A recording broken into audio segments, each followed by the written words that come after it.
One thing you do need to avoid is Everyone does it, but if you'll notice, you're watching this university, I'm not reading off a teleprompter. I'm doing everything off the top of my head, and I very, very rarely start stuttering or saying, I've trained it out of my brain. But you start slowly. You talk slowly, you breathe, you make sure you don't make any and then you get better at it, and then you can be as quick as me. Now I talk very, very fast without mistakes, without gaps. And will lose you a deal. Oh, so explain to me how the flux capacitor works. Okay, so you just lost it. You just lost the deal right there. And 99% of people will do exactly that. Even people who are good, even experienced people. Okay, so why? How does the flux capacitor work? I'm gonna tell you exactly how the flux capacitor works. Here's how it works. Look at this. I just got the deal. You didn't. All I did was repeat his question. You're saying, so you have time to think. I'm repeating the question, so I have time to think. Tell me how the flux capacitor works. Okay, or tell me how the flux capacitor works. I'll tell you what I'm gonna do. I'm gonna tell you exactly how the flux capacitor works. All I did was repeat his question. It's not complicated. There's tips and tricks so you learn how to speak without sounding like a moron. If someone uhs and ahs in a presentation with me, I won't buy from them because I don't like that shit. I don't speak that way. Learn how to not speak that way. If you're watching this and you want to learn what I know about how to talk, get the body language course, it'll teach you. I gave you one little trick there, but there's a bunch more. Next, everything will go wrong all the time. Everything will go wrong all the time. That's why you need to have a high stress tolerance. And that's also why you need rule number 1. Your best weapon against things going wrong is rule number 1, speed. Speed defies gravity. If you get water in a bucket and you spin it around really fast, the water doesn't come out the bucket. As soon as you slow down, it falls out. Speed is that powerful. You have to be able to work quickly. You need people around you who work quickly. You need teams which react to things quickly. Everything will go wrong all the time. The faster you can plug the hole and fix things, the faster you're gonna be back online making money. So anticipate things going wrong. High stress tolerance. And speed is the remedy to all your issues. No matter what the issue is, no matter what the ailment, you need to do things quickly to get it fixed. Everyone I talk to is such a fucking winner that when I sit around, all I can do is accidentally win. Yeah. It's like, oh shit, bam, more money. Like all you can do is win when you're around winners. It's true. It's all you can do. So you have to be very, very selective, and you have to very, very carefully curate your reality. And that's why I created the War Room, because it's a global network, but you have to be global and you have to be online nowadays, because if you're a normal dude living a normal life, you're never going to meet winners in day-to-day life. Yeah. Because they're all slaves. Yeah. So you have to find that guy in Singapore who's a winner, those 2 guys in Dubai who's a winner, one in London. Like it's hard now. Yeah. It's getting harder and harder. But yeah, I don't tolerate negativity around me. Impacting men on every level. Show some love. Like and subscribe. Smiling is effective, but it's only effective if it's used selectively. People tell me, Tate, you never smile. That's not true. I do smile. I smile selectively. My smile has a value. If you guys are watching this, I'm trusting you've seen the people. How do you give your attention a value? By making it rare. Why is gold valuable? Because it's scarce. My smile has a value because I rarely smile. If you walk through life, 1, you look a fucking moron, 1. And 2, who gives a fuck if you're smiling or not? If I smile, my smile has value, has weight, has currency. I've had my girl been 6 years. She'll message me, I made you smile today. She's happy that she made me smile because it's hard to do. There's achievement in it. Oh my God, I made him smile.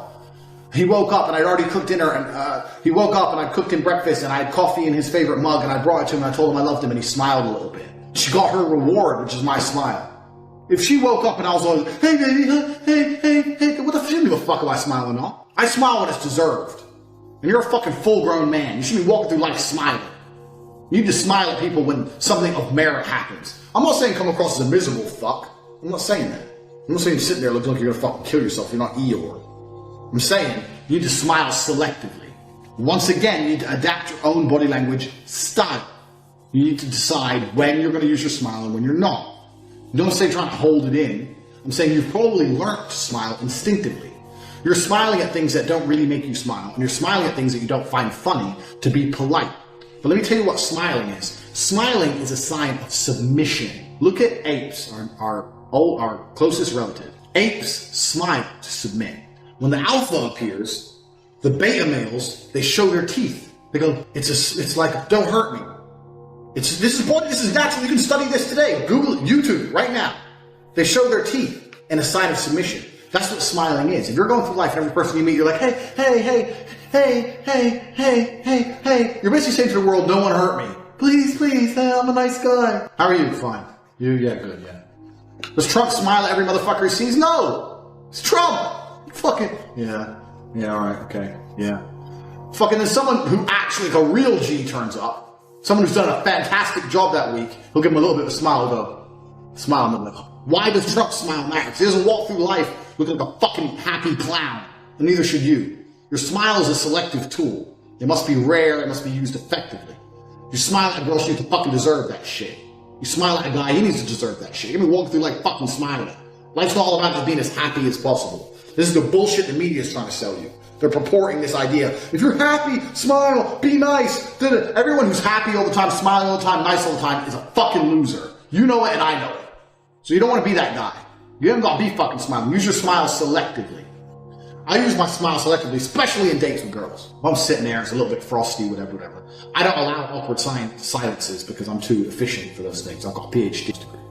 But if we're talking and the talk's just very general, I'm very neutral. I'm like this. Oh yeah, blah, blah, blah, blah, blah, blah, blah. When she starts to flirt with me a little bit, or if she starts to be a little bit more open, or I know for sure then I might smile a little bit. I'll be like, bitch, you crazy. I'll smile. She'll say something and I'll smile before I answer. Say, oh, I didn't expect you to be like this. I thought you'd be more arrogant. I'll be like, why? I'll smile. But if she says that at the beginning, I didn't expect you to be this. I expect you to be more arrogant. I'm like, why? I'm very different. I decide to smile when she's receptive to me. You're receptive to me, and you're going to fucking do what I want. You can have a smile in return. Smile is a weapon. Like your attention is a weapon. Like everything you have is a weapon. You're a walking bag of weapons. So most of you men don't understand. Your attention has a value. Your smile has a value. You replying to someone, it all has value. And you guys are just running through life throwing it away. Every single chick giving them attention for no reason, even though they don't messaging girls all the time, friend zoning yourself, smiling at everyone, just throwing your weapons away. Then how the fuck are you going to do something exclusive? How do you show me I've made you happy if you're already smiling at every dickhead you've ever met? It's stupid. Now you don't have to come across as a horrible person. I don't smile often at all. But let's say I'm in the store and I'm buying something and the guy goes, I say, yeah, this much. I'm like, thank you, thanks. I'll nod. I'll nod. If I'm walking past a security guard who looks at me, I won't smile, I'll nod. A nod is you and I both know who the bad men in the room are. All the big men know the big men nod. All the big men know. If you're not a big man, you're watching this show, what's he talking about? If you're a big guy right now, you know. When big men walk in the club, and there's another big man in the club, you instantly, human instinct, you catch eyes like, okay, he's the only person in this club who can match me physically. If there's going to be a fight, it's the only guy I have to worry about. And you always link eyes. And you always kind of do this thing. This like, yeah, all right, cool. We've clocked each other. We've decided we're cool. It's done. It's a big man. It's a thing. Big men know. But a nod is far more effective than a smile. You want to be polite, nod at somebody. Yeah, thank you. Cheers, thanks. Bye. Thanks. What the fuck you happy about? You just bought fucking skills. You happy over skills? Little bitch. You're full-grown man. Fucking smiling over skills. What's wrong with you? If I have to tell you to give a firm handshake, then I don't know what the fuck you're doing here, because you should know that already. If I have to tell you that fidgeting makes you appear bored, you should know that already. If you want to look bored, this is obvious shit. You know this one. If you're sitting with a girl and she crosses her legs, she's basically saying you're going nowhere. That's like an anti-rape fucking instant reaction. You know how to read these things. You know these things because you know how to read them instinctively. If you sit with a girl and she does this, and she does this, you know you ain't bad. You know it and I know it. All those pickup artist dudes, they teach what they call keynotes. Fucking gay shit. I hate pickup artists. I hate pickup artists because I know I'm the baddest, I'm the best. So it annoys me. There's all these guys, Red Pill, Mr. Lucario, Bad Boy, The Dating Game, all these dudes. And every time I see the girls they're fucking, I'm like, what the fuck is this, bro? These guys are fucking girls. I wouldn't even fuck. I wouldn't even touch their girls. And they're bragging about them like, yeah, I went out and I gamed this chick. She's a fucking 5. Your 9 is my 5. You call her a 9? She's a fucking 5. My girls look like fucking Playboy bunnies. My girls got 2 million followers on Insta. My girls have billionaire exes. My girls are actually hot. Your girls are basic. I hate pickup artists. Anyway, they're all fucking idiots. All of them. None of them are good with me. But they talk about this keynote thing where you need to do some touching on the girl. And I agree that I do that myself. That can help. I have two things I do. One is when I first meet, it depends. I don't really do the hug and kiss thing when I first meet a girl. I don't really do that unless I know her quite well. But once we're talking shit, one of the things I get to do is I say I'm a kickboxer. Like, oh, you're a kickboxer? I say, yeah, I'm going to teach you. I'm going to train you. I'm going to make you a little ninja because you're beautiful and no one's going to expect you to kill me. And I give that compliment there. They're like, oh, like, yeah, you're going to work for me. So go, really? Who do I have to kill? I say, well, are you strong enough? And they'll always go, yeah. I say, go, let me see. And then they'll tense their shit muscles of work to do. That's how I first do the Kino, break the ice, touch them thing. I do the feeling their arms thing. But that only works because I have huge arms. If I did that and she looked at my skinny ass arms back and goes, well, where's your fucking muscle? Well, it doesn't work, that does it. So you have to choose your own style. Well, yeah, if they're all crossing up and they don't want you to touch them, whatever, then that's obviously a bad sign. You know these things already. I don't have to tell you super fucking obvious stuff. If you've watched it to this point and you haven't taken any notes, I doubt it. I've definitely told you some shit you probably don't know yet. Especially changing it from angry to calm. I know none of you fuckers do that, because I've never seen anyone else pull it off from me. Eyes. Eye contact. A lot of you are very unaware where you're looking, especially when you're talking to somebody. I look in people's eyes. I do that very, very specifically. Not in a creepy way. I don't want none of you fuckers to take my videos. Sometimes I say things which are so nuanced, and I'm worried that people are going to be like, okay, Tate said this, so I have to do this. And you're going to go sit there with a girl and be like, hi. You're a fucking psycho. You have to keep things into perspective. Especially if you want to drive a point home. You look in someone's eyes. Like I said before, the biggest theme behind this spoken language course is the ability to change your language. It's the change of language that people perceive more than the language itself. So if I'm talking to a girl and I'm like, blah, blah, blah, it doesn't matter what I'm saying. Let me think of a sentence. It doesn't matter what I'm saying. But when I want to drive the point home, only then will I look in her eyes. Yeah, actually, I'm really glad I met you because you are beautiful. I'll say the beautiful part and look in her eyes. Before I say that, I'm looking away. And that's what makes it more effective. It's more effective because I've gone from looking away to looking at her.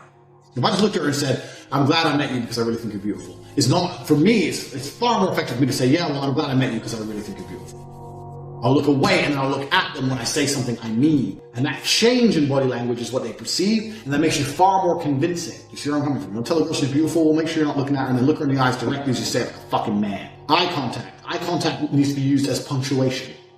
This is punctuation. Everything's punctuation, make them understand a point. That's how your eye contact should be used. I'm not saying you have to lock eyes with every motherfucker you meet, but it needs to be used as punctuation. Same with men. Blah, blah, blah, blah, blah, blah. Dude, get the fuck away from me. Get the fuck away from me. When I look in his eyes, it's when I mean it. When you're saying it, you're not looking in his eyes, you don't mean it. Say I look in his eyes, I mean it. And if you guys watch any of my other videos, you understand how important it is to never say something you don't mean. If you've not watched my video on Tate speech, it's completely free. Tricks on depression. It's about 25 minutes long. Watch that. And I talk about how important it is to say what you mean and mean what you say. Don't tell somebody you're going to knock them out and you're going to do it. Don't be one of those people who walk through the earth talking shit. Unless they look, bro, you go down my face. I'm going to knock you the fuck out. The first time I look in his eyes, I say I'm going to knock him out. You know, it's the first time I've looked at him. He knows I'm going to mean it. That's how eye contact should be used. Power poses is a thing. I had a lot of people send me lots of emails about this course asking me questions. So I got asked about power poses. They say, like, if you sit there and you do the Superman pose, you start to get more, you naturally release more testosterone, you start to feel stronger. I believe that's true. I do think that works. That is definitely a thing. You know, that's certainly a thing. Do I walk through life with the Superman pose? No. Should you? No. What the fuck? When you look in the mirror, you look in the mirror like, yeah, I'm the fucking man. Yeah, you need to do that. Of course. But that's more here than a power pose. So I'm only answering this thing now because I know some motherfuckers are going to come back and go, what about my power pose? If you want to walk through life doing this and it makes you feel a little bit stronger, go for it. How about you just get strong as fuck anyway and you ain't gonna worry about walking around looking like a fucking superhero, like a dork. So that's that shit. I've told you a lot about being domineering and conquering. However, a lot of you guys will know one of the 48 rules of power is never to outshine the master. So a lot of you may have a boss and you can't act that way because it's going to piss your boss off too much if you're too overpowering. I managed to be overpowering in my sales meetings because I was such a fucking fantastic salesman. The boss wouldn't say shit to me because I made him so much fucking money. But if you're middle of the road or something, you can't come across that way. You're going to annoy people too much if you haven't got the results to back it up. So one of the key things you can do if you want to make people like you, two things you want to make people like you. One's a body language trick, one's not. One is, if you want to make people like you, ask them lots of questions. Because everyone loves to talk about themselves. If I'm meeting someone extremely important, which happens all the fucking time, from Trump Jr. to anyone else, and I think, okay, I need this person to like me. I don't sit there and try and impress them. I don't sit there and go, okay, Andrew Tate, son of a chess grandmaster, genius IQ, 4-time kickboxing world champion, I've got lots of girls, lots of pussy and money and a Lambo. They don't care. Nobody cares. I sit there and go, yeah, okay, it's really good to meet you. Yeah, I've always been interested in ask them things. Because if you ask people questions, then they have to talk, they have to answer them. And they have to answer them by talking about themselves. And everyone loves themselves. So if you sit there with someone and they only talk about themselves for an hour, they're going to love the conversation. Yeah, it was really good to talk to you. Because I got to brag for an hour. This is especially effective with women. Women love this shit. If you sit there and try and make a woman impress her, I'm this, I'm that, blah, blah, nah. Sit there and go, you're different than I expect. So what do? I'm a hairdresser. Hairdresser. Don't you get bored of like talking to people all the time? Well, no, actually, I don't mind because some of the people are really nice and some of the people are my best customers. Oh, really? Okay, yeah. Well, I don't even go to hairdresser, as you can tell. I'm already beautiful. So how long have you been a hairdresser for? I've been a hairdresser this long. I went to college and da-da-da. Add in little bits of your own dialogue. But basically, just ask them questions. I took one guy on pickup coaching. I don't normally do this, but I had one guy who paid me money to go out with him for a weekend and pick up girls. And he said to me, oh, I'm really nervous. I was like, bro, ask them questions. Say hello. Here's how you introduce yourself. Here's how you say hello. Ask them questions. And if you do that, you're 75% there. Because they're just going to talk about themselves. It doesn't matter what they reply. Who gives a fuck? You're a hairdresser. You're a nurse. You're a stripper. It's all the same shit. Who cares? Oh, really? That's interesting. Same answer to them all. Ask them. Let them talk shit about themselves. This is super effective to make people like you. Super effective. Because everyone loves talking about themselves. So keep that in mind. And then the body language trick is to really look like you're listening. Most people don't look like they're listening. If I want someone to like me, I really look like I'm listening. So if I need a boss to like me or a girl to like me, I'll make sure it's clear I'm paying attention. So if you've ever been in like a group of people and there's one girl you want to fuck and everyone's kind of talking amongst themselves, but when that girl's talking, people are half listening. But when that girl's talking, not nuance. Don't look like a fucking creep, but make it clear you're listening. If other people are all talking to you and she starts talking to you, go, okay, yeah, look at her. I'm listening to you.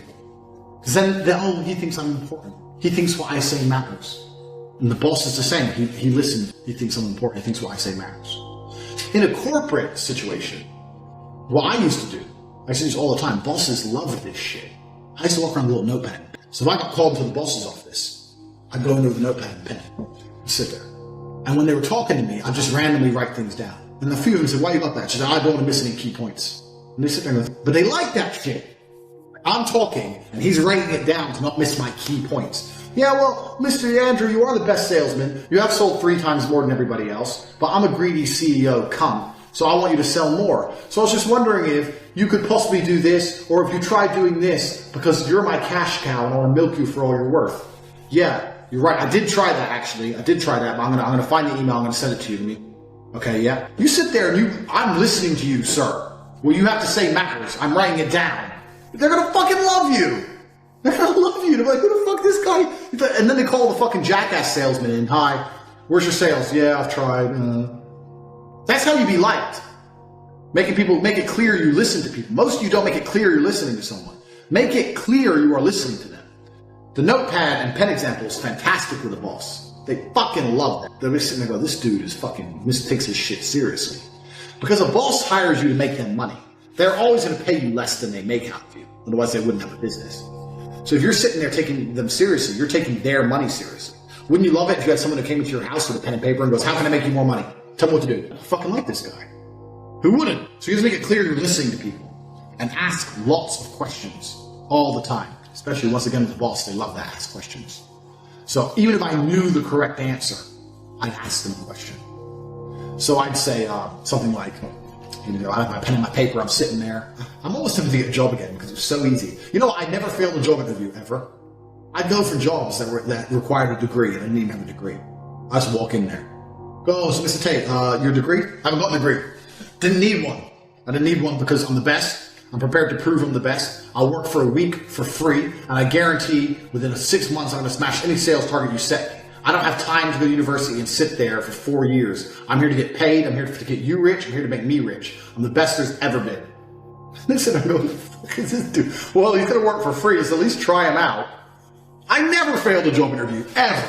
Ever, ever. I got every fucking job. Tempted to go back because it was so fun. But I'd sit there with my pen and paper and I'd ask him questions knowing the answers already. I'd be like, okay, sir, well, I've been trying 2 different types of proposal emails. One of them is getting about 20% more responses than the other, so it's the one I think is the best. But I want to send both to you, so if you have time, I know you're busy, if you could just read them and just confirm that's the process I should be going, that's the path I should be going down. That's the process of the emails I'm going to be sending. He'd be like, okay, yeah, send them across to me. As if he's going to say no, the other one, where it's not as effective. Of course he's going to choose the effective one. If he's a clever cat, which he probably is because he's a CEO, he's going to come back with the odd amendment to try and make it look like he knows something. He's going to come back and go, yeah, that's really good. That's good, Andrew. Try and add this and this, and I think you'll be about there. And I'll pretend I didn't think of that. Good idea. I didn't think of that. I'm going to add it right away. We'll update you shortly. I'll pretend I didn't fucking know and pretend that it's important even though it doesn't matter. He'll think he tricked me. Andrew, he's a fucking smart fucker, but I'm still the smartest. I'm the boss. Bam! That's how they like you. Then when you walk in there and go, excuse me, sir, I've been working really, really hard for you, and I do my very, very best for this company, this corporation. I respect you absolutely, but I'm unfortunately in a situation where I need to get paid more money. So what's it going to be? That's what I used to do. I used to smash sales records, and then they were sitting there like, this Tate guy's going to make the company rich. I'd walk in there 3 months later and say, unfortunately, I'm in a situation where I need more money. Not, could you please consider, not no. Unfortunately, I'm in a situation where I need more money. And their answer would be, okay, well, we have a quarterly review coming up, and we need to make sure your sales stay on track. They try and delay it. I'd say, okay, I'll wait for the quarterly review, no problem. I'm very, very excited about smashing records. I'm no longer interested in sales targets. I'm interested in beating the company's sales records. I know they're already mine, but I'm going to beat them again. I'd say that. And the reason I say all that, knowing that the quarterly review is 2-3 weeks away, is because basically I've said, you better give me a pay rise in that review, or I'm leaving. And the CEO is sitting there and go, fuck this fucker. I can't let him go. He's the best we got. I have to put his money out. And when the quarterly review comes, say, oh yeah, hi sir, obviously I've been doing fantastic. Sometimes I had a couple of them try it. Unfortunately, we're not going to increase your pay at this time.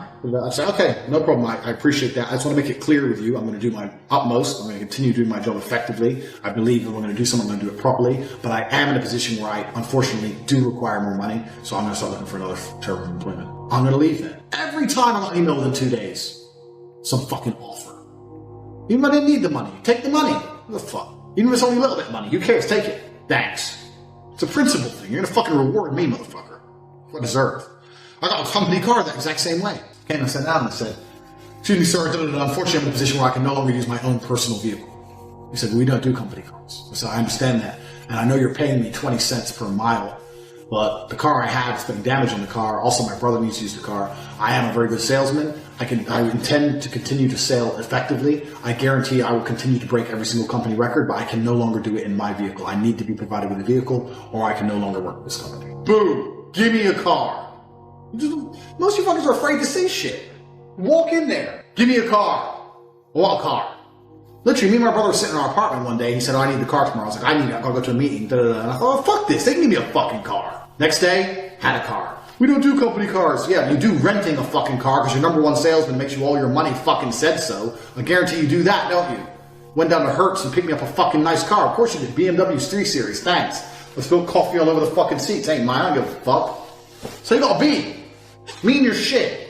But with CEOs, sometimes you have to pretend you're listening, but pretend you're listening to people. They like that shit.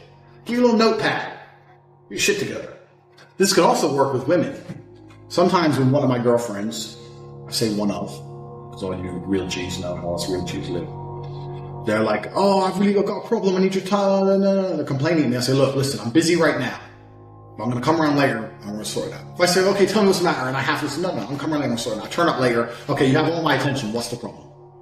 Blah, blah, blah, blah, blah. Okay, all right. Okay, I'm going to do something about it. Yeah, but do what? Listen, I'm a fucking man. I know what to do. Just shh. Go. Then you do nothing, and then they forget about it because they're weird. No big deal. Just giving someone your undivided attention in a short burst can be extremely effective. Extremely effective. Leaning forward implies you're paying attention. Keep that in mind. As opposed to leaning back, we've already discussed this already.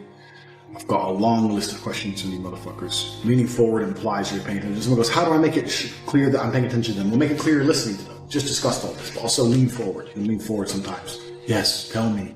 It matters so much. I don't actually recommend this for women, but it is something. Also, we're talking about women. There's a lot of body language with pictures of women that people talk about. Like, don't lean in towards the girl. But we just talked about leaning in, because leaning in shows that you're listening. shows you're attentive. If every single picture is of you leaning into your girlfriend, then it shows that basically she's in charge because you listen to her, as opposed to her leaning into you. So it is a sign of submission. For the same reason it's a sign of listening, it's a sign of submission. So keep that in mind. If you want a picture of you and your girl, you want to put it on Instagram, whatever, it needs to be a picture of you. I'm the man. I am the oak tree. She's hugging the oak tree. The oak tree doesn't bend over to the people who hugs it. I'm the fucking G. She enters your world, you don't enter hers. Most of you guys already know this stuff, so it's not that complicated. But yeah, it hasn't got to be conscious. The reason body language is so effective is because it's unconscious. That's why it's effective. That's why people read it, because it happens by accident. So you have to consciously alter yours, but when you're going through life, you can't be sitting there going, how do I do this, how do I do that? You've got to just start thinking about it and practice a little bit and become natural with your hands, etc., etc. So body language with women is never appear submissive. Women don't want to fuck a man they don't respect. Women don't have to like you to fuck you. They have to respect you. Do you know how many times I've retweeted, check my Twitter, I've retweeted a girl saying, I can't stand this Tate speech guy, but something about him I have to follow him. Or on my YouTube video, I hate you, you're such a dickhead, I almost want to meet you. Or I retweeted a girl today, I almost want to slap, I kind of want to slap him, kind of want to fuck him. And that's because they don't like me, but they respect me. So like, this fucking asshole, yeah, I guess that's true. Well, yeah, I guess that's, they respect me. Women don't gotta like you, they gotta respect you. So I fuck loads of girls who hate me. In fact, every day some girl's telling me she hates me. Every fucking day, I fucking hate you. Dick comes along, she's happy to take it. So you have to act in a way that's respected. And women don't respect men who are submissive to them. Women respect men who are in control. That's what happens. Women try to take control because it's natural for them to attempt it. And if you let them succeed, they'll just become worse and worse, down a spiral of just becoming a bigger and bigger dickhead because they're waiting for you to take control back. That's what happens. So it's the same with your body language. So if you're always leaning in and she's the boss, she's not going to be happy with those photos. She wants a photo where you look in control and basically uninterested in her. If you look at photos, I recommend go to @CobraTate. We'll put a few examples in this video, but go to @CobraTate and find pictures of me with girls. There's one of me with a cigar and a girl either side. Am I staring at the girls? Do I give a fuck they even exist? I'm having a cigar, bro. I'm busy. I'm smoking. These are just some hoes, well, naturally. Because I don't care about the girls. So who's in control there? Me. I'm not showing them attention. The most important body language for a picture with a girl is basically to come across like, I don't give a fuck. Someone goes, you're about to take a picture with a girl. How do you come across as an alpha? You don't give a shit about the girl. Simple. You don't care about the girl. That's how you come across as an alpha. Take the picture like you take it. She wasn't even fucking there. Bang, smoking. Oh, there's a hoe there, there's a hoe there. Take life, whatever. That's one. There's another one of me with sunglasses on with two blondes either side. And in this one, I'm smiling. Why am I smiling? I'm smiling because the one I'm looking at just agreed to get fucked with the other one. 2 seconds before that, I said, you're both staying with me tonight. She goes, oh, I don't know, I'm nervous. I said, look, we're going to go drinking. She goes, oh, maybe. And I smiled. I was like, all right, good, we're going to go out. I was smiling because she agreed. Like I said earlier, positive reinforcement. I'm miserable. You said what I wanted you to say. Now I'll smile. Well, I just smiled at her because I knew she was about to be licking the other one's pussy in about 4 hours' time. That's what that one was. But in general, I'm sitting there. If I wasn't looking at her and smiling and I was looking forward, I don't give a fuck. I'm a dude who doesn't care. Women are always attracted to assholes. People go, why do girls like assholes? They don't like assholes. They like men who display overtly masculine qualities. Men who don't succumb to their wishes. Men who don't bend to their will. Men who are in charge. Men who retain control. Men who can't be influenced or complained at or nagged at. And those kind of men are assholes. It's not about the fact that he's an asshole. It's about the fact that they can't control him. It's about the fact that they're trying to take a picture with him. He doesn't give a fuck if she's there or not. And those are overtly masculine, overtly attractive qualities to a woman. Even she doesn't understand why, but that's the reality of it. So if you're sitting there going, how do I take a picture with a girl? Take a picture with a girl like she doesn't exist. I'll put up another picture here of me and my girlfriend in Thailand. The last picture of me taken. There. You've just seen it. Do I look like I give a fuck that she's there? Now I am looking at her. A lot of body language speak. Every pill guys go, don't even look at the girl. Don't look at the girl. That's bad body language. Come on, you're a human. You look at things. It's not what the fuck. Look away all the time, you idiot. But you can tell by my body language, I don't give a fuck. Her hand's on my knee. She's smiling. I'm not. You can tell by that body language who the fucking boss is. So a lot of the red pill stuff is super specific. Like I've told you guys when I'm teaching in the PhD course, there's no such thing as an exact formula. There's no such thing as an exact specific thing. It's understanding general rules, general themes, and implementing them. That's why everything I teach is quite generalized. I'm waiting for you guys to see it, ingest it, understand it, and implement it in your own unique style. Because then it comes across as authentic. If I say, do this with your hands exactly, do this, you're gonna look like little fucking robots. No, I'm telling you to be aware of certain things. Like chess, you know the rules, and you make your own moves based on the rules to win. You have to develop your own style. But in general, the key for women is to just make it clear you don't give a shit, because women like that. And also, what's actually super beneficial is if you genuinely don't give a shit, then it's super easy.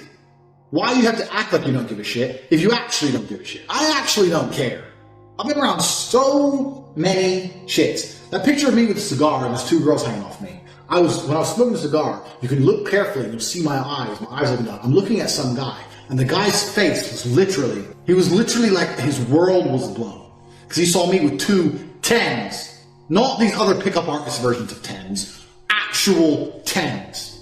Two smoking hot, big booty, big titty, hot ass, young 20-year-old chicks. And he was there just like, who the fuck is this guy? Mr. Cigar just walked up and these chicks are hanging all over him. Is he a pimp? Is he famous? Who is he? He was just blown away. I didn't give a fuck. He gave. That's the difference. Don't give a shit. FDB.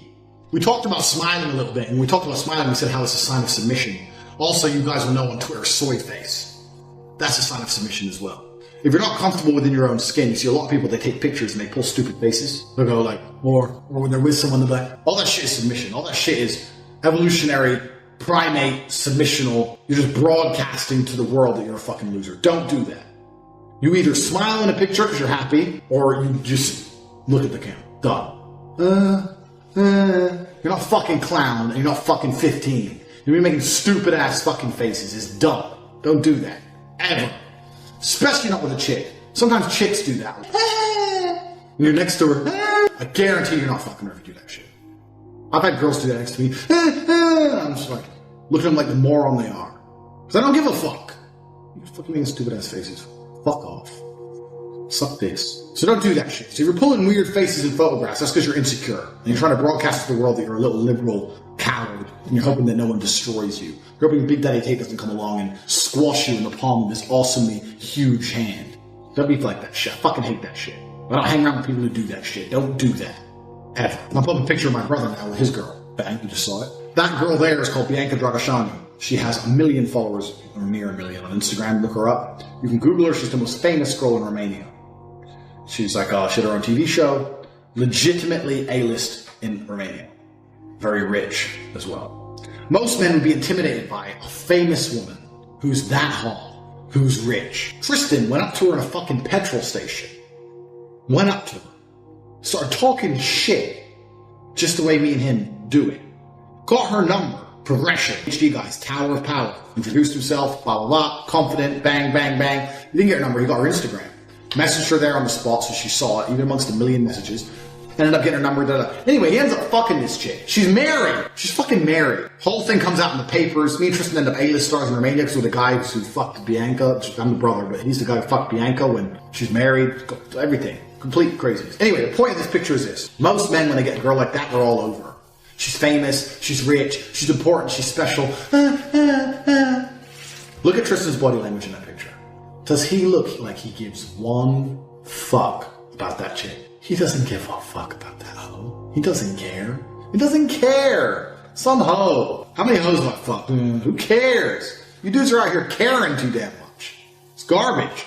Like all of my courses, what I'm going to do is I'm going to update them forever for free. Andrew, I want to learn to speak like you do. The way you talk on podcasts is why they're so monumentally successful. I want to speak like you do. How do you practice? How often do you practice? And I tried to explain to him. I said, brother, you're 42 years old. I'm 36 years old. You've been speaking longer than me. So it's not about practice. The difference between you and I is I pay attention and I make sure that I get feedback. So if I do a podcast, I will watch it back and write down every time I made a mistake or every time I could have used a different word. I will sit there and actually analyze my work to get better. You reflect. I reflect. If you don't reflect and you just speak, you stay shit. Hey, how about communication? Who'd you look at? Were you always a good communicator? I can see you being a great communicator since you were 14 years old. Am I pretty? I was pretty good, yeah. Okay. Who did you look at and say, that guy's good? but I think I can, do it better. That's a good question. And I think that you know what I'm asking. I know what you're asking. I don't know if there's one particular person I took nuances from, because when you're a great communicator, you know how to be serious and you know how to make people sad and angry, and you also know how to make people laugh. There's different people who can do lots of different things. So who was that? Was it somebody that was multifaceted like that? I think it was a lot of different people. And I also think that... Did you pull from comedy as well, or no? Certainly did, but I was also extremely self-critical. I think that's where a lot of it comes from. I'll watch this podcast back 15 times. I will notice every single time I made a mistake. Just then I said I'll watch twice. That was a mistake. I will watch this back 15 times and I will identify every single error. I have an email list and I sign up and I get words of the day. I get 5 or 6 new words a day, which I try my very best to memorize. It's harder than you think to memorize 5 words a day, but I always try to make sure I have the most interesting vernacular I can possibly have, a wide vocabulary, so I can be very specific with my points. The reason I actually did that, I keep talking about my dad, but I'm his son. I have the same name, Emory Andrew Tate III. He was Emory Andrew Tate II.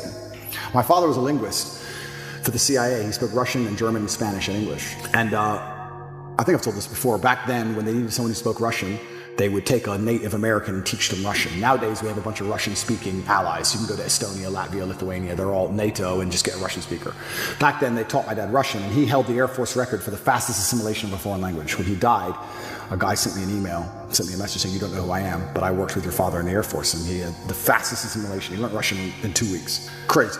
And I remember saying to my dad, "Will you teach me Russian?" He said, "Boy, you don't even know English." I said, "What do you mean?" He goes, "You don't even know English." And, and once he sat me down with a dictionary, I was like, "You're right. I don't even know English." That's why I've lived in Romania 7 years. People say, "Why don't you speak Romanian?" Because I don't know English yet. I had to finish the first job before I learned the second. I don't know English. There's a bunch of words I don't know. I can't speak how he spoke, so I don't have time for a second language. Yeah. Also, another thing I found really interesting, Putin speaks English. Have you ever heard him speak English? No. Because if you want to speak to Putin, you speak to him in his language. You speak to me in Russian. And I reply to you in Russian to you. I cannot be misunderstood or misconstrued. I don't make a fool of myself. You can't get me on some vernacular trick. I speak my language, and I also prefer that also. I speak English, that's what I speak. If you want to speak to me, you speak to me in my language, so I will win the debate always. Who do you look up to outside of your dad? I look up to lots of people.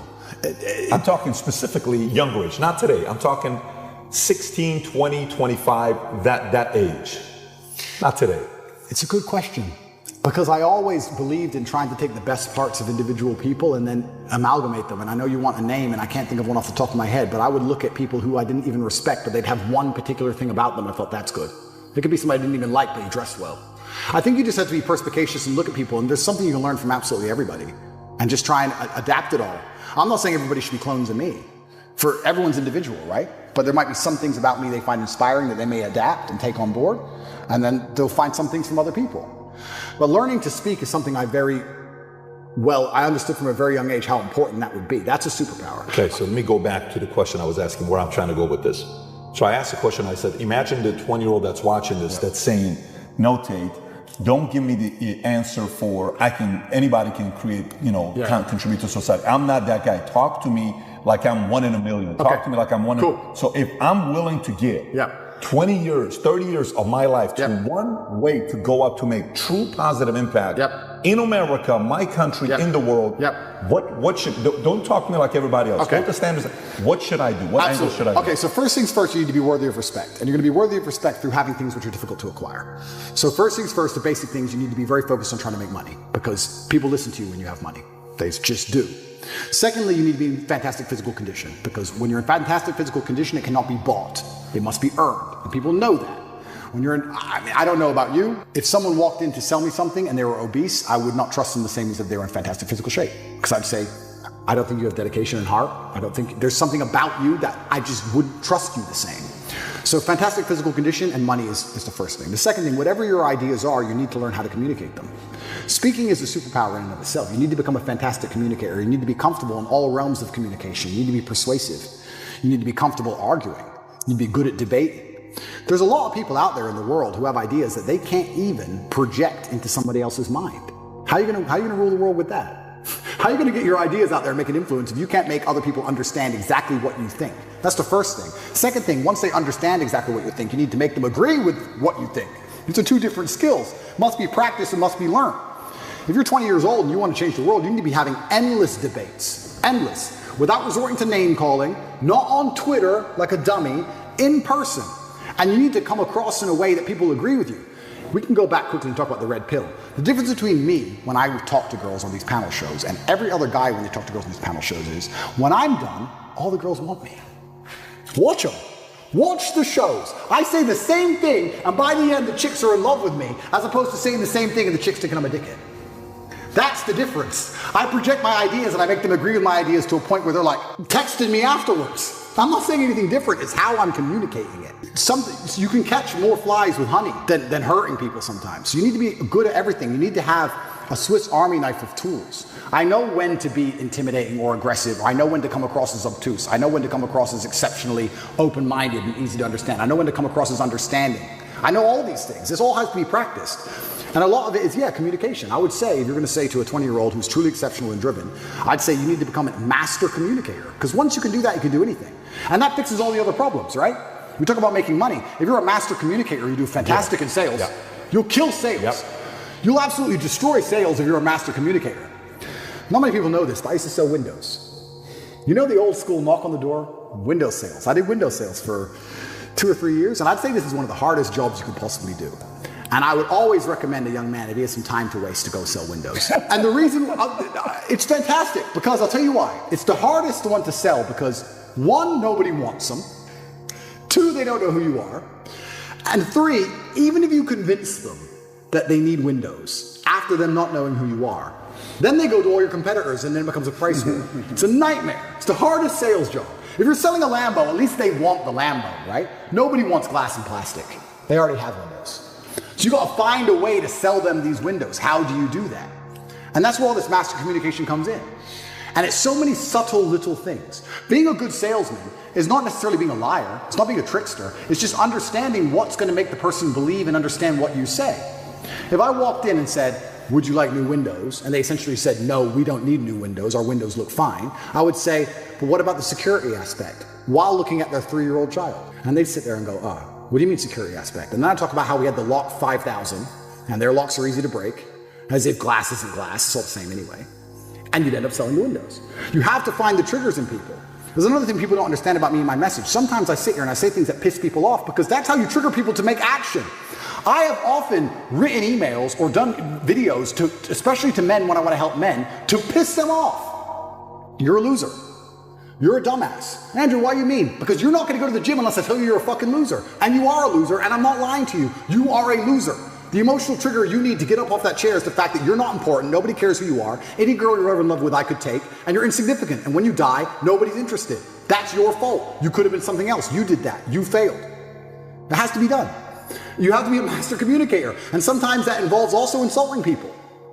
It's all a massive tapestry. But to answer your question, for the 20-year-old, he needs to become a master at communicating. But also to be a master at communicating, you also need experiences worth talking about. You have to live a life. You need a degree of wisdom. And wisdom doesn't always come with age. It comes with life lived. I had a guy message me. This is a long time ago when I used to reply to my own emails. Too big now. But he said, I don't have any stories. My life's boring. I said, bro, where do you live? He said, Madrid. I said, bro, ride the train from Madrid to St. Petersburg. Ride the train from Madrid to Vladivostok. Do the Trans-Siberian Railway. Costs you like $300. He goes, oh, but what if I get robbed? Exactly! That's exactly the point! What if you get robbed? Now you have a story. Maybe you'll die, maybe you won't. But you have a story. Don't bring your watch. You got a Rolex? No one wants to rob you anyway. Don't worry about it. You're a brokey. Get on the train. There has to be that degree of risk to even have a story, because when you have a story, then you can communicate the story. You can't be an empty vessel either. So when you say you're telling me how I build this 20-year-old into a super soldier, yeah, he has to be a master communicator, but he also has to do things which are risky. Risk has value intrinsically linked to it, intrinsically. This is why people, when you do risky things, people want to hear the story. Your coolest stories involve risk. Something went wrong, this could have happened, I almost this, I made it out. Without these risks, you haven't got it. So I would say to the 20-year-old, do what I did. Get in the cage. Get in the ring. Knock someone out. Get knocked out. Train hard. Fighting will teach you everything you need to know about life. You'll learn everything about who you truly are. You'll learn if you're a coward or not. You'll learn everything about perseverance and hard work and dedication. Everything about being underappreciated. You learn everything about fear. You learn all of it. You learn everything about people. You win a fight, check your phone. Lose a fight, check your phone. You learn all about people. You learn all about them. You learn all about women. I learned so much about women through fighting. When I had a fight coming up and I was weight drained and I had barely eaten in weeks and I'd lost all this weight and I had a world title fight and I'm fighting a guy who might kill me and she's complaining about the toilet seat. I learned all about women. You learn a lot about life through these difficult processes and paths. And there used to be for men like a rite of passage. In most societies, you had to go through something to become a man, from a boy to a man. But that thing was always difficult. It's always been difficult. Now you have to self-induce it, self-inflict it. But if you're going to be a boy and never bring on that self-inflicted rite of passage, how are you going to ever become a man? It's great feedback. I think it's probably the least discussed superpower on earth is being able to speak well. Yeah. Nobody talks about it. People talk about being strong. Great. People talk about being rich. Okay, fantastic. But being able to speak correctly and properly and very well is a completely under-discussed superpower. It's the reason I refuse to learn another language. I've lived in Romania for 7 years. I know 3 words. And people say, why didn't you learn Romanian? I say, because I don't know English yet. When I know every single word in English, I'll learn Romanian because English makes me money. I don't need to learn Romanian. It doesn't make me any money. Genuine question. Have you ever been media trained? Never. Never? Never. So the way you speak, the way you articulate yourself, just literally... Practice. Like that. But it's not, in fact, correction. It's not practice. It's feedback. A lot of people practice things all the time and stay terrible. I had a guy say to me, in the war room, we actually do this training. I train the guys in the war room how to speak better. And that's one of the best things you can learn in life. And that's one of the reasons the war room is so valuable, because at the war room events, we do specific training for this particular task. And the guy was saying about how his business has improved, how much more money he makes, and how much better he is with girls, and et cetera, et cetera. And I was saying, yeah, okay, fine. But the reason I speak so well is not because I'm practiced, because this man was older than me. It's like, you've been speaking longer than I have. Yeah. It's not practice, it's feedback. If you don't analyze what you've done, then you're not going to identify your mistakes and where you can improve. I will watch this podcast back 10 times and I will realize all the times I stuttered, or all the times I had to repeat myself, or all the times I didn't use a word I was supposed to use. And that's why next time I do a podcast, it'll be better than even before. And that's also a lesson you can take and apply towards life. You can apply the feedback aspect towards life. Practice alone will not improve you. Practice is going to build habits. In fact, from fighting, I know this very well. If you allow a student to come and learn bad habits at the beginning, it's very hard to get out of them. This is why most people, when they talk on podcasts, are saying, I can't even listen to that shit. I'm like, you don't even speak English? Why are you sitting down? You don't speak English? Why is it so hard to get your point across? Well, if you can't get your point across compendiously and you can't articulate yourself in a concise manner, how do you expect other people to affiliate with your worldview? Or one of the superpowers of life is thinking something and making somebody else think the same. Making someone else believe you. Oh, sorry, police, lover boy. But sitting there and making somebody agree with you, or at least making them understand why you think how you think, is a superpower, surely. Yeah. And it's massively misunderstood and underrepresented and not used, and it's not practiced and it's not versed. And I think also, I'm actually kind of curious, I've thought about this myself, how useful it will be into the future when the AI comes along and controls us all. You know what my biggest fear of the machine minds are? Go on. My biggest fear is that people will be as smart as me. That'll piss me off. I like being smarter than everyone. I don't want a bunch of people to have Google brains that are smarter than mine. I'm supposed to be the smartest guy in the room. That's going to annoy me. I don't think that'll be the case. I'll tell you why, because the way I see it is going down the conspiracy hole, yeah? It's like everyone will be trapped and they'll be fed the information that the Matrix want them to have. I know, but what if they can get words from the dictionary as quick as I can? I had to work hard for that. Now they're just going to get a microchip. That's a cheat. I don't want that to happen. Hopefully it happens when I'm already gone. But yeah, being able to speak is a massively misunderstood superpower that a lot of people need to understand can drastically change their life. But you're only going to be able to do it if you apply feedback to it. And the same is with absolutely everything in your life. Not enough people look back on what they did and identify where they made a mistake. And some people will do it when they lose. But the true professionals do it when they win. When my dad was playing a chess game, if he won the game, he would still analyze the game and see if he could have lost, where it could have gone wrong, how he could have won faster, what mistakes he did make, what he did well, what he did wrong, win or lose. So many people will sit in a scenario where everything went wrong and go, in fact, correction, not so many people. I would say 75% of people will not ever self-analyze the situation they're in. They'll blame everyone else.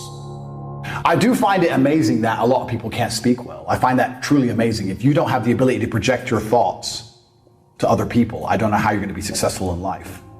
The reason I refuse to learn another language is because I haven't learned English yet. There's words I don't know. and English is the most profitable language for me to know. So I'm going to learn English. If I want to spend time learning a language, I'll read the English dictionary. I'm not going to learn another language and start stuttering like a dummy. But there are people who've been speaking English their entire life and they can't even speak it. It's actually a pet peeve of mine. You know when you said earlier about being rich allows you to say no? I'm going to be very honest. I am the worst person to pitch to. I get people trying to pitch me for business and I'm the worst. Because if you're a vegan, no. If you turn up in a Prius or a Tesla, no. No, I'm nothing against Tesla. Don't ban me, Elon. But if somebody cannot project their ideas to me succinctly, I instantly just dislike them. Because maybe I have ADHD. Maybe I'm too busy. I don't know what it is. But I don't have time for your ums and ahs. I don't have time for it. So if I'm sitting in a meeting and somebody goes, we're going to start with, and this is how people speak. You're a full-grown man, and you can't finish a sentence without saying or ah in the only language you know. You've been speaking it for 40 years. It bothers me. It's a pet peeve of mine. It irks me. Occasionally, we make mistakes. Fine, whatever. But if you actually listened to most people speak, that's how most people communicate with the world. You wonder why you can't convince a girl to sleep with you? So, dummy! You're a dummy! No wonder you can't make any money! You're an idiot! This is people! They're umming and on their way through life. It bothers me. When people come to pitch me, if they say or ah too much in the first sentence, it's over. I'm like, sorry, sir. When you learn to talk English, when you learn to speak, I might give you another chance. Goodbye. So, you're right. The ability to project the thoughts inside of your mind in a way that other people can digest and is also entertaining is massively a superpower. How do you develop that superpower? It's not through practice. People think it's practice. Practice doesn't make perfect. The person who ums and ahs at 48 has been practicing his whole life. He's practiced just fine. He's great at that. He's great. Feedback is what's important. You have to analyze. I'll give you an example. When I was playing chess as a kid, I would play chess for 2 hours a day training under my father. 1 hour would be play, 1 hour would be going back through the games and analyzing the games. I always enjoyed playing, but I hated analyzing. But it was the analysis that made me better. And I can prove that now because when I was 8 or 9, I think my rating was around 1500. Now, I've been playing Blitz. I play 3-minute chess online. For 20 years, ever since I was a child, and my rating is 1700. I've gotten no better in 20 years because I don't watch my games back, I don't analyze them, I don't look where I made mistakes, I just play. That's the problem. So when people speak, they just speak. They don't watch themselves back. I'm going to watch this podcast 10 times. I'm going to identify every single time I stuttered or made a mistake or didn't use the word I should have used. And then people are going to ask me, how do I speak the way I speak? Why do my podcasts get the most views? Because I'm a professional. If I'm going to do something, I'm going to do it properly. That's why. Most people will do a podcast and they'll just sit there and they'll just talk shit and then they'll finish it and they'll go on with their brokey day and be a brokey. But it's very interesting what you said about speech because that also ties back to my current predicament. This is the first time in my adult life I can't use my superpower because my superpower is talking. If you were to put me in front of someone and give me an hour to convince them that I could rip out their throat with my little finger, I guarantee by the end they'd be afraid. We both know I probably couldn't, but by the end, part of them would think, he's confident. I can't talk in court because I don't speak Romanian. It's very weird for me. I became acutely aware of my superpower because I'm going through this process and my lawyer's talking blah, blah. And I'm like, why am I so frustrated with all of this? And one day it dawned on me, I don't get to talk. When I get to talk, this is how much of a superpower speaking is. When I get to talk, it's fine. I could have talked the ocean out of freezing me to death on the Titanic. I could have literally said, listen, bro, my unmatched perspicacity, blah, I could have ran my mouth and I would have, it would have warmed up for me. I'm that guy. I can't talk now. So it's very frustrating. So it's interesting you say how it's a superpower. It certainly is because I've even realized it in this current predicament. I mean, how important it is to be able to speak. And the fact there are people going through the world today who want to be successful and want to have all these amazing things and they only speak English and they communicate in English and they try and get other people to understand their ideas in English. And they can't speak English. Born to lose. Born to lose. How do they say you get perfect? Practice. But that's a lie. And you know why it's a lie? Because everyone says I'm an amazing speaker, but we've all been speaking our whole lives. Most of you have been speaking you've been speaking longer than me. So why am I better? What's the difference? You watch yourself. You just study yourself. I watch myself. Feedback. Study. If you don't study, you won't get better. I'll give you an example. I'm shit at chess, compared to my dad. I hover between 1600 elo when I'm really mad, like an idiot, and 1800 elo in blitz. I play 3-minute blitz games. I've been between 1600 and 1800 elo for about 8 years, even though I play chess for about half an hour a day. I never get better. Why? Because I never analyze the games. When my dad would train me, we'd sit down and do the boring analysis. Why? What could you have done? It's the analyze, it's the feedback that makes you better.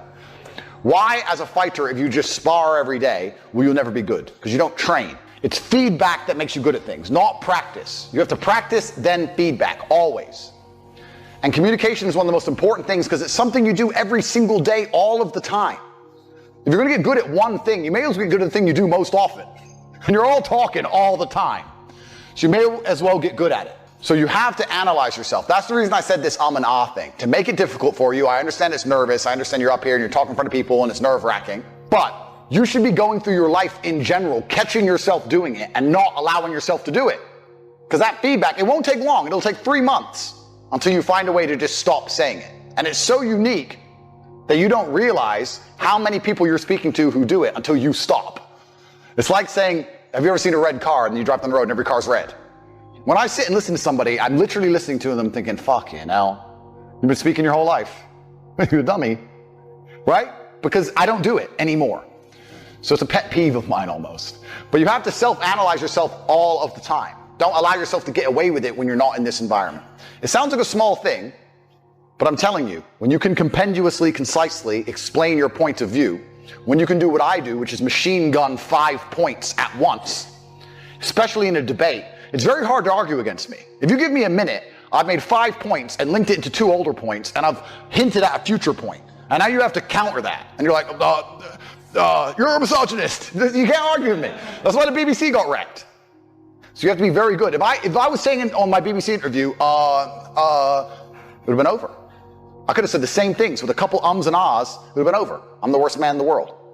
So it's battle, it's war. So I want you to all become very, very good with your speech. Because it's an easy thing. It's not difficult. It's not fighting. You're not getting hit. Stop saying stop saying ah. How do you structure it? You need a pause to think.